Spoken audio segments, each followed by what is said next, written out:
সত্যিকারের দান কি আপনি জানেন? যেখানে আপনি দান এবং সেবা করেছেন, কিন্তু কেউই জানে না আপনি দান এবং সেবা করেছেন। চলুন আজকে আপনাদেরকে একটা সাহাবীদের ঘটনা শোনাই। অবশ্যই ধৈর্য ধারণ করে শুনবেন।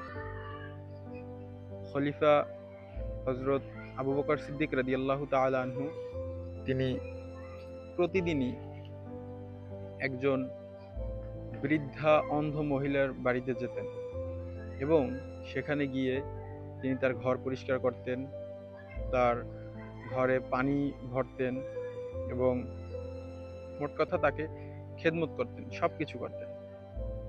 এরকম প্রতিদিনই হচ্ছিল।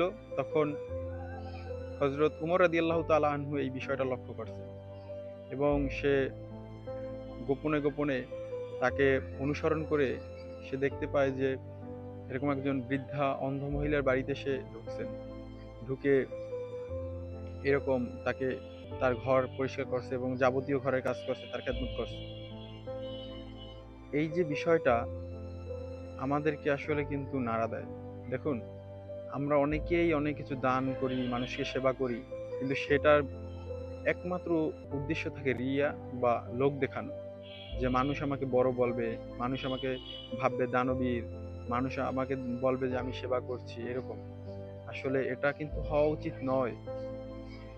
প্রকৃত দান এবং সেবা হচ্ছে যে ওইটাই যেটা গোপনীয়তা থাকে এবং আপনি মানুষকে দান এবং সেবা করছেন অথচ মানুষ সেটা জানে না, গোপন থাকে।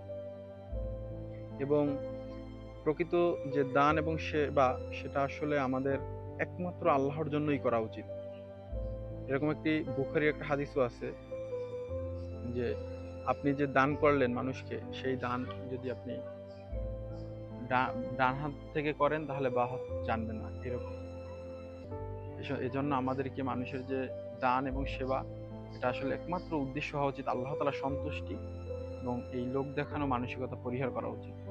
এবং আমাদের মানুষকে দান এবং সেবা করার তৌফিক দান করুক আল্লাহ তাআলা, সেই কামনাই করি। আসসালামু আলাইকুম ওয়া রাহমাতুল্লাহ।